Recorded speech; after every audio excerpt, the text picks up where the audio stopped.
Welcome back, everybody, to the Enemy's Perspective, a UteNation podcast where today we're discussing the Utah Utes at Baylor Bears matchup. Today's guest is Garrett Ross, a reporter and senior producer of 365 Sports. Garrett, thanks for taking the time to talk ball with us today. Appreciate you having me on, bro. Yeah, pleasure is all ours. So to start things off, Baylor's had a pretty interesting season. You've had a very prolific offense with the fifth most passing yards in the nation. And that's only 2 yards behind number 4, which is Duke. But you're still sitting at 5-4 right now. You've had a couple hard losses to TCU and Cincinnati. How have things been for Baylor compared to what the preseason expectations were? Man, I don't think that you could say it's been a disaster. It's been a disaster. No. They haven't lived up to the expectations at all coming into this season with all of the talent you brought back, with the players that you acquired in the transfer portal, all the money you invested. This was a roster that you were expected to compete for a Big 12 championship. And out of the gate, you lost one of your starting running backs in Dawson Pendergrass in fall camp. That was a big blow because he was going to be a large contributor to your offense. But at the same time, this shouldn't be a roster that loses one or two players and it derails your whole season. Like that's bad. So I think right now they haven't lived up to the expectations. You still are searching to become bowl eligible. You have 3 games left to do that. And Utah is going to be a very tall task. I don't think that's going to happen this week. But man, if you ask anybody, it just hasn't lived up to the expectations. Yeah, so offensively, correct me if I'm wrong, but it seems like you've lived up to expectations. It's a high-powered offensive. It seems like defensively is where things are struggling, which is surprising to me for a Dave Aranda team because I always saw him as a defensive-minded guy. You know, man, so that's the thing where everybody's baffled by it because last year he comes in and before that he brought in Matt Powledge to be his DC. Matt was on the staff prior. He went to Oregon, was working under Dan Lanning and them out there, brought him in, and it just didn't work. I don't know if he was over his skis or what happened. So Aranda stepped in and tried to take some of the pressure off of him. And ultimately, Aranda led into just taking over full control of the defense. So he's the DC and the head coach. Okay. Aranda is a guy who, to me, he has to focus in on like one thing, and it is excellent. So if you go back and follow his track record, right, like when he was just a DC, it was great. Yeah. But if you also go back and look, like that last year when LSU won the Natty in 2019, that defense, and I'm an LSU fan, like I cover them and stuff, like that defense was still giving up like 24 points a game. So it wasn't like he was shutting people out. But I think what it is there's not the talent over there to work with, like the depth talent you need. They have a couple of players here and there, but they don't have like the depth to work with. And I also think he's spread too thin, where he needs to be focusing on like doing head coaching duties and he's thinking defense or whatever. He just can't put it all together. And it's been a bad mix. And you would think regardless, they would still be like, that would be your strong suit. You'd be leaning on that defense, but it's just so weird how it's just not coming together for him. Okay, so what do they need to do now, though, to finish strong this year? I think at this point, you've really just got to tighten things up. You've got to find a way down the stretch to come away with a win. And when you're looking at your stretch here, it's Utah, it's Houston, and it's Arizona on the road. Arizona's going to be after this game in Utah. I think you've got to find a way to stop the mobile quarterbacks because every one of these guys are going to play, whether it starts with Devin Dampier this week, Noah Fifita, and the Connor Wigman, man. Like you've got to find a way to load the box and eliminate that because that has been the biggest misstep all year long, going back to Jackson Arnold rushing all over them against Auburn. And I mean, Hugh Freeze is gone. So that tells you how well that went. So I think it's figuring out a way to not let teams run all over you, get off the field on third down, and just be more consistent because that's been the thing is it's just been inconsistent play, the defense not matching it up. So you've got to play complementary football. You saw that for the first time all season against UCF. But I'm not fully sold that they can put that together consistently. So you talked about they need to stop mobile quarterbacks. Utah's quarterback game, whether it's QB1 Devin Dampier or QB2 Bert Flick, and that's kind of the game, is a mobile quarterback. What change did you expect to see this week from Baylor to try to stop that quarterback run? I think in this situation, you see maybe bringing the secondary up, loading the box in, not really because, I mean, Devin Dampier can throw, but that's not his strong suit, right? Like I think we can agree with that. Like he's good. He's really good. His game is mobility. Yeah. Right. Yeah. So I think in that situation, you're not feared that Devin Dampier is going to go out and beat you with his arm. So I think you find a way to take the middle of the field away because Utah's going to, in my opinion, rely heavily on their tight end play with Devin Dampier in the passing game. So you find a way to just eliminate the middle of the field. That I don't know how else you can do it. Like, honestly, because they need to find more depth and guys just honestly, it's really just gut check. Step up and make some plays at this point. Yeah. So let's talk a little bit though about Baylor's offense. High-powered offense, number 1 in the Big 12 in passing. But they're also going against Utah, who is number 1 in the Big 12 in fewest passing yards allowed. But Sawyer Robinson's been a great quarterback for you. You have plenty of great wide receivers. Tell us a little bit more about Sawyer Robinson and how you expect Baylor to come out offensively this week. Man, I think for Sawyer, he's just got to come out and be efficient and crisp because there have been times over the past few weeks where I think he's felt the need or the pressure to make big plays and stay on the field, and it's kind of cost him. He's kind of been inconsistent with his throws. He's had some interceptions here and there, but I think he understands the situation. I think he understands the moment. I think you see a calm Sawyer come out there. I think you see a very efficient Sawyer Robertson. I don't expect him to use his legs very often. I mean, he can run when he needs to, but I think you see a guy who tries to get every weapon available the ball early and often because there have been times where teams have tried to take away Josh Cameron early on and Michael Trigg's eating them up. And then you've seen where TCU kind of did the opposite and TCU focused on Trigg earlier and let Cameron feast, and they really weren't successful. So I think finding a way to get Michael Trigg going early on in that game, because he's a complete mismatch for anybody, and just really taking advantage of all of the offensive weapons you have.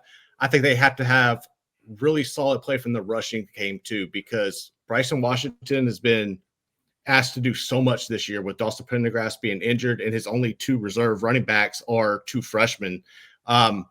So I think finding some consistency in the rushing attack and keeping the ball out of Utah's hands, kind of playing the time of possession, really is the best bet at beating them. I like that you brought up Trigg. Michael Trigg has been the most prolific receiver for Baylor this year so far, 607 yards and 6 touchdowns. But what scares me about Baylor is you have 4 receivers that have over 400 yards. Besides Michael Trigg, tell us a little bit about the wide receivers. Who are the guys we need to look out for? Definitely start with Josh Cameron. Josh Cameron is their best receiver. He's a guy who is a tremendous story. It was a former walk-on, worked his way up, and now he's arguably the most important player on their team outside of Sawyer. He's really, really good. He can really do anything.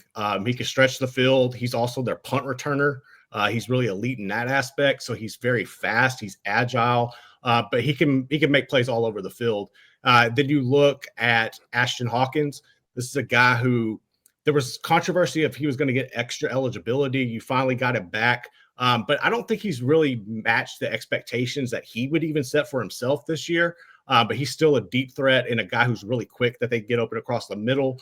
You got Kobe Prentice, who is the weirdest cat you'll watch because he doesn't have very many catches, but almost every time he catches the football, it's a touchdown. It's ridiculous. So be careful and watch him in the red zone, or really anytime they get past the 50. Keep an eye on Kobe Prentice. And then Cole Wilson is a guy that you can watch as well. This is another transfer that came over from Texas State, like Ashton Hawkins did a few years ago. So he kind of reunited with Jake Spavital, the offensive coordinator. He was their head coach back there. So he's another guy who can be explosive. They really do have a lot of talent. It's just, can Sawyer have the time to get the ball to him, and can he make the right reads? Yeah, so how much time he's going to have is going to be one of the biggest factors. Utah's defensive line has been one of the most prolific in the nation in sacks. John Henry Daly being, what we call the mayor of Sack Lake City. But how do you feel about your offensive line and how they're going to handle that situation? I'll give the offensive line credit. I think they've done better this year. This is the best offensive line has played in probably the past couple of seasons for Baylor.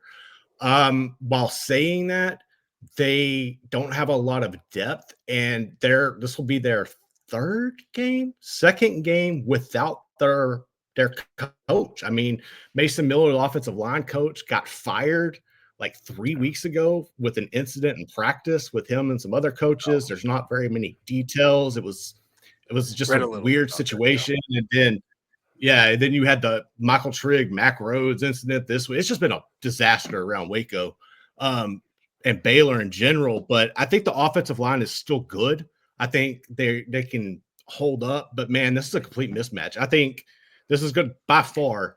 Well, I think it's going to be very similar to the Auburn game because I think Utah's defensive line and Auburn's are very similar in how they're built. Auburn probably is a little deeper, but I think Baylor's offensive line probably gets bullied.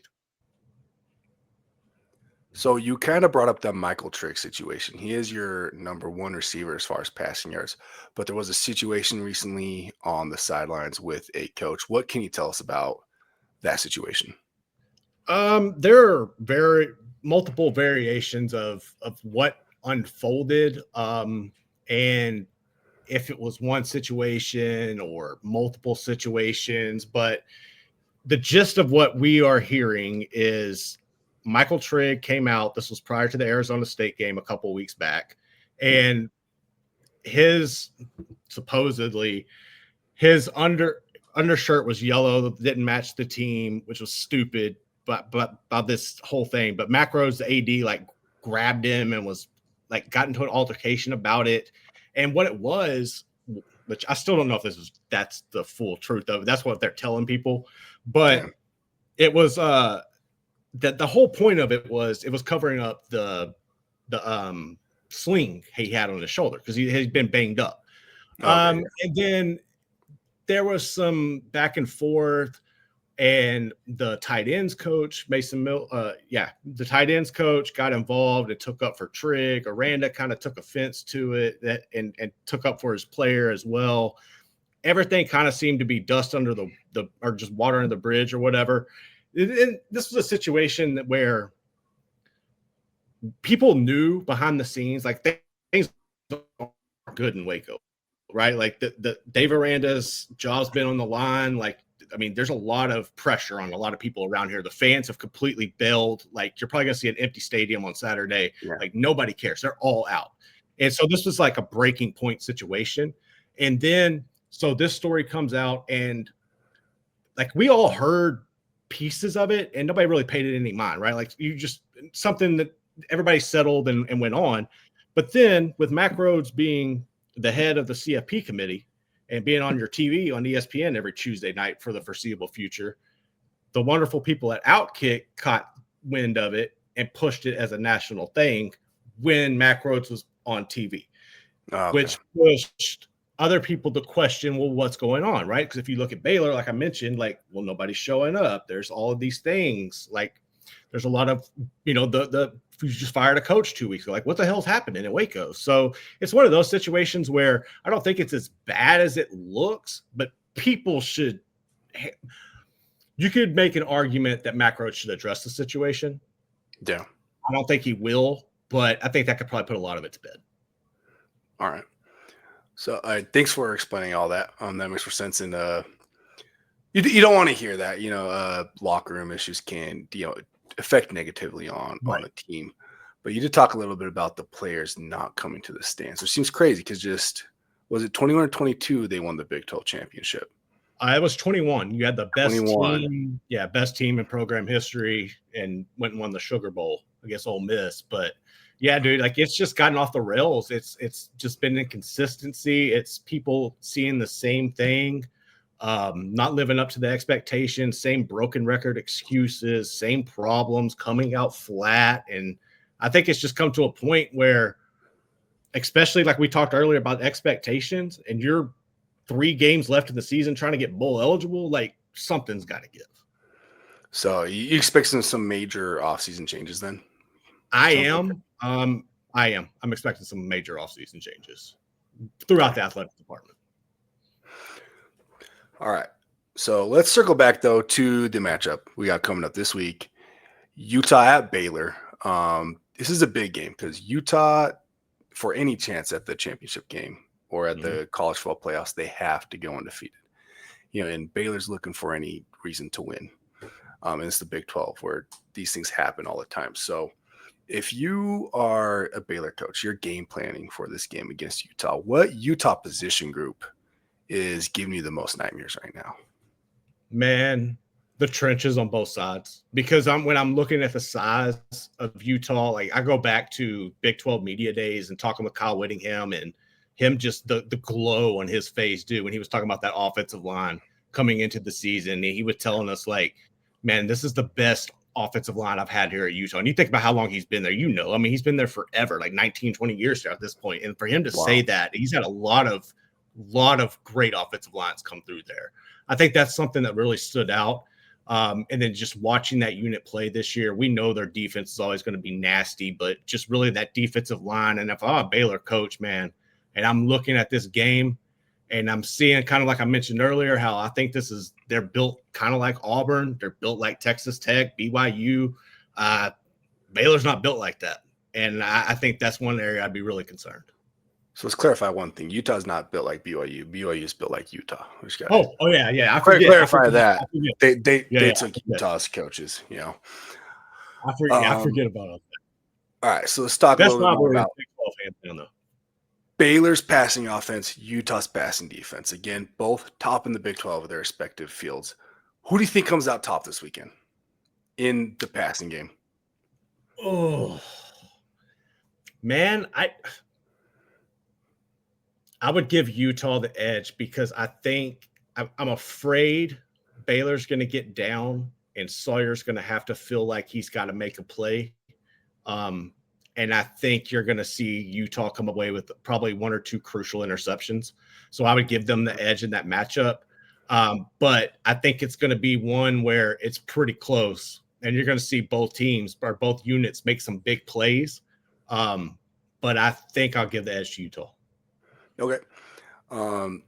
Yeah, I more or less agree with that. Sawyer, obviously, he's been pretty good at the ball this year, though. He has 7 interceptions, but compared to 26 passing touchdowns. 7, it's not great, but it's not bad either. But I think it's the timing of them. Yeah. I think the timing of them is game deciders, what you're saying. Yeah. Right. Okay. Yeah. So if that passing game isn't working out, how do you feel tell us about Baylor's rushing game? Who are the running backs? How do you feel like they're going to do this week? Like I mentioned, you got to start with Bryson Washington. He's their bell cow. This is a guy that came from a 2A high school here in Texas, worked his way up. He's dynamic, super fast, great human, just built for the game. But then outside of him, you're going to see a lot of Caden Knighton. He's a freshman from Oklahoma, really fast kid. He's bigger than Bryson. He's about 6'1". He's really good at catching the football in the backfield. So that's something that Utah needs to be aware of. And then you'll see another freshman, Michael Turner. He's more of just your bell cow, up the gut rush type guy. He'll come in for a spell and get some rushes as well. But you're really going to see a lot of Bryson. And Caden can be a factor. He's got 1 touchdown on the season. But he has broken off a lot of 15, 20-yard chunk runs. So I wouldn't be surprised with him if he got loose. I expect him to break one off pretty soon again. But that's really what you're expecting from the backfield. So it sounds like there's a lot of young guys back there, though. Based on what we've seen this year, because I honestly don't know how they've been with ball security-wise with these younger guys. Has fumbling been an issue, or have they been pretty on point with ball security? The younger guys have been pretty good with it. Bryson Washington actually had a couple of uncharacteristic fumbles a couple of weeks back that we were all just kind of like, huh. And then that's when you started noticing that he was banged up. I'm not trying to make an excuse for him or anything like that, but it was just very odd. And then you start seeing that. So you're like, huh, okay. But I think ball security really hasn't been an issue, which is really impressive. I mean, you would think you have two freshmen back there getting a lot of touches. You would see somebody cough it up or pressure get to them, but they lived up to the hype. So not too much. Who is it that you said was a little banged up when he was having those fumbles? Bryson Washington. He's the starting running back. Okay. Yeah. Now coming off a bye week. Yeah, coming off a bye week, they're expecting him to be closer to 100%. I don't think he's been 100% probably since about week 3. He's probably been playing about 60 or 70 and still putting up ridiculous, doing his thing. But I think you're probably going to see about a 90-95% Bryson Washington on Saturday. It sounds like the guy Utah has to worry about then. Yeah. Besides Washington, how's the overall health looking right now for Baylor? Are there any big injuries that are going to cause an issue for Baylor this weekend? There's no major injuries. Like you've had Caden Jenkins has been gone essentially all year long in the secondary. I don't think he's going to be back again this week as well. You've had some people along the offensive line get banged up. Jackie Marshall went out against Auburn and they just gutted it after that. And he missed a couple of games, but he's back. They really don't have a lot of injury issues that are hindering them outside of, I mentioned that one with Dawson Pendergrass prior to the season. That was the biggest blow. But outside of that, they're fairly healthy. So nice and healthy, ready to go for this weekend. All right. Before we wrap things up, now we talked a little bit about game planning for Baylor. If you are Utah's coaching staff, you're game planning based on what you know watching Baylor week in and week out. What's the way to beat Baylor? Take away Michael Trigg. If you take away Michael Trigg, the way I think TCU laid out the blueprint on how to beat Baylor personally. If you find a way to take away Michael Trigg and you force the other receivers to beat you, and I know how weird that sounds, but they're not consistent enough. Josh Cameron is, but the other ones aren't. And if you take away Michael Trigg and you make Sawyer have to run and uncomfortable in the pocket, you can beat Baylor. So how is Sawyer's sack avoidance, in the pocket? The offensive line breaks down. How well does he do at getting away from that? He's really good. He's really good. Last year, prior to getting banged up, you saw him be more of a dual threat type guy, and we all kind of expected him to be that this season. That hasn't been the case, but he does good at eluding pressure. He can get up in the pocket, and he's not going to break off for a long run. He'll get down kind of like a Manning, or not Arch, but like the old school Manning's running. Yeah. He's more of like that. But he can avoid sacks. He definitely can. He's strong too. He's a big cat, so he can avoid some sacks. Okay. So that's a little bit about what they need to do defensively. What does Utah need to do offensively? Not just to win, but to keep up what they've been doing these last couple of games, putting pretty massive yards and points. Man, I think just run the ball consistently. Y'all have really, really good running backs. And then I would honestly just say run the ball on Baylor, honestly, because their secondary can contend. Devin Bobby's got a couple of interceptions. Jacob Redding's got a couple of interceptions back there. That's probably the strength of the team. It's still susceptible to big plays. LeVar Thornton can be cause some havoc back there as well, but he's been beat a few times this year. I would just say really just run the ball and control the tempo. Most teams that have beaten Baylor this year, that's kind of been their bread and butter. If you run the ball up the middle and you establish it early, you're going to break Baylor. Yeah, I think that is the key. Utah is number 1 in the Big 12 in rushing yards per game. I think 267 or 262 in that ballpark. But Baylor's actually second to last in most yards allowed. Only Colorado allows more yards than that. So I think that's what we're going to see a lot of, as long as Utah doesn't get too cute. It shouldn't be too much of a problem to keep that rushing success. So to wrap things up, spread is sitting about minus 8.5 Utah. It's changed a little bit. Over under is 60.5. So looks like they're expecting both teams to do plenty of touchdowns. What's your prediction based off that, if you can't give us one?